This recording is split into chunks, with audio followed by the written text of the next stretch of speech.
I think all historians have these enduring mysteries. One of mine is the Ellison Drug Company. A chance article finally motivated me to search out and answer some questions about one of Altoona's earliest businesses.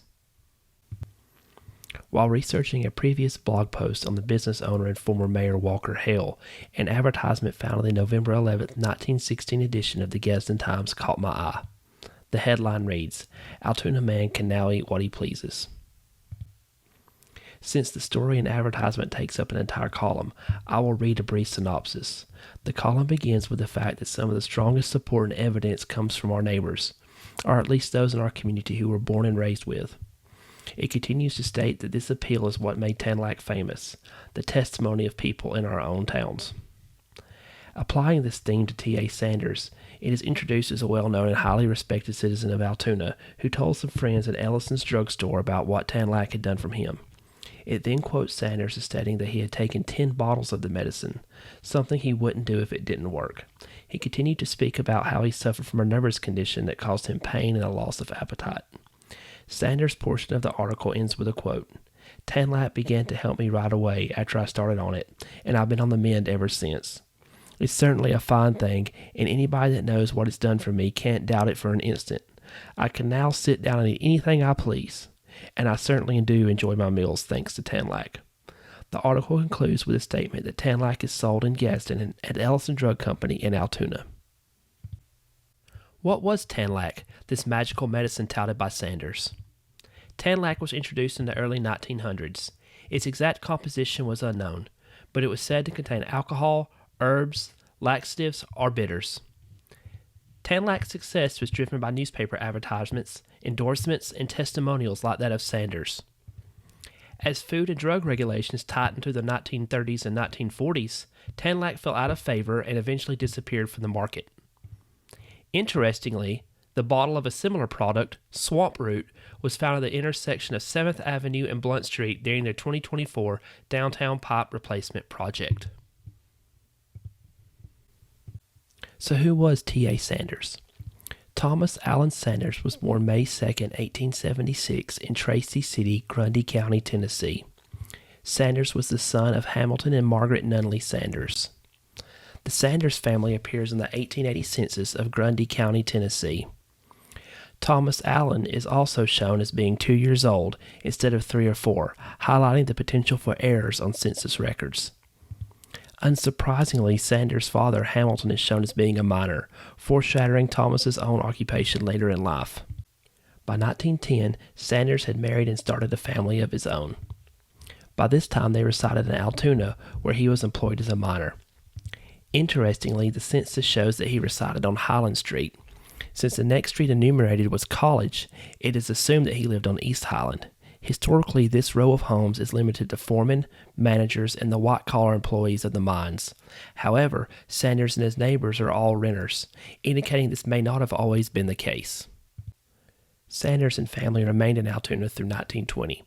By this time, Sanders was no longer a miner. Instead, he worked as a farm laborer, while his wife and oldest daughter worked as a launderer out of their home. Unfortunately, the 1920 census takers did not record the street names, so it's unknown if the Sanders family lived in the same residence from 1910. Let's turn our attention to the Ellison Drugstore. When I wrote Tales from Altoona's Cemeteries, Dr. John H. Ellison was among the biographies highlighted in the book. Unfortunately, at the time, I was struggling to find information on the store, and I only devoted a few lines to the business.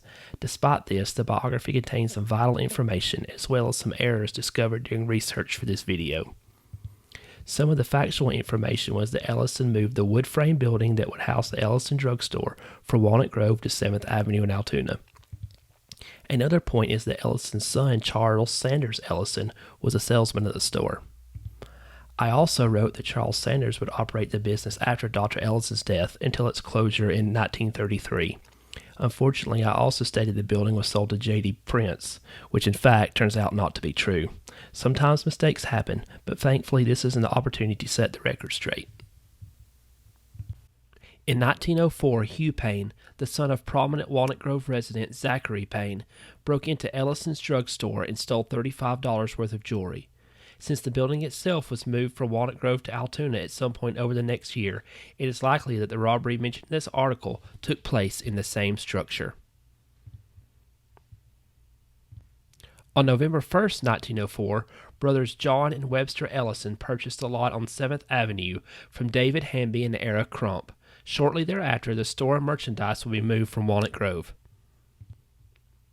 This is the present look of the location of Ellison Brothers Drug Store on 7th Avenue in Altoona. This is a photo of the building in the early 1900s. Unfortunately, I do not have the names of the individuals on the porch. If I had to guess, it is probably Dr. John H. Ellison, his sons, daughter, maybe his father William L. Ellison, and brother Webster Ellison.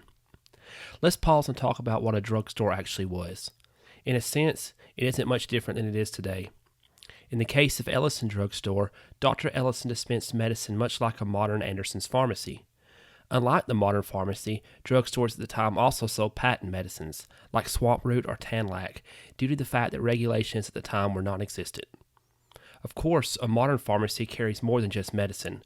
There are also things like hygiene care, batteries, sodas, and snacks. The same was true at Ellison Drug Store.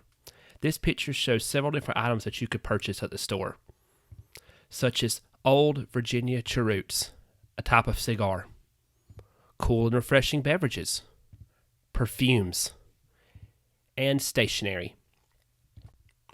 So let's review. Dr. John H. Ellison owned a drugstore in Walnut Grove prior to 1900. Entered into a partnership with his brother, Webster J. Ellison, and moved the storehouse from Walnut Grove to Altoona in mid to late 1904. Once in Altoona, he operated under the name Ellison Brothers Drug Store. The name changed from Ellison Drug Company between July 1913 and July 1914.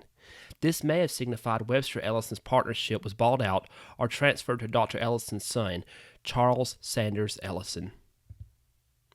Dr. John Ellison passed away in 1917, and day-to-day operation of the store passed to Charles Sanders Ellison, his son. The structure continued to stand as Altoona grew around it, and by the 1930s, this is how it appeared. Sanders Ellison remained the owner of Ellison Drug Company during this time, but by the early 1930s, he was residing in Birmingham where he operated the second drugstore.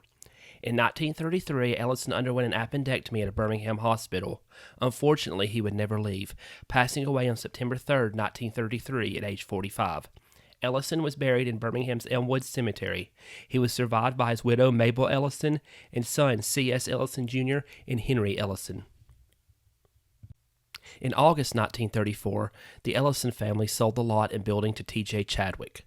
The remaining history of the structure is told during a 1997 interview between Susie Lowry and Minnie Morgan.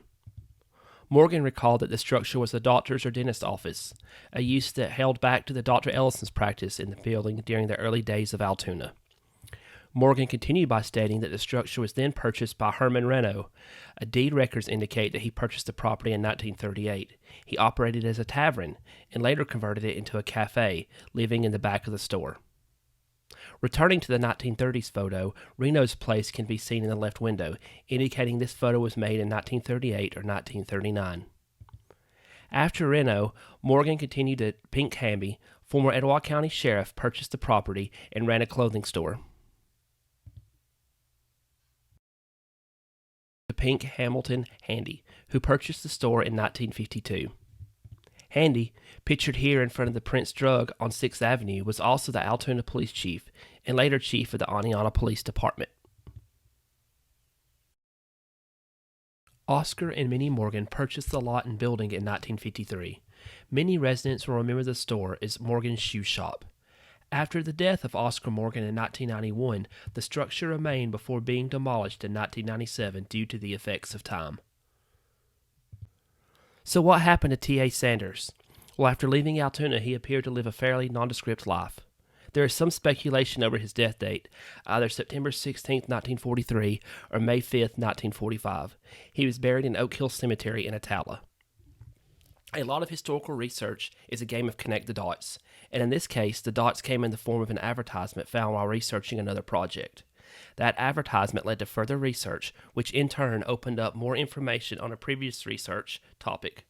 Sometimes a specific object can surpass the initial story. That is the case with the Ellison Drug Company building. The structure predates Altoona and had a rich history on its own.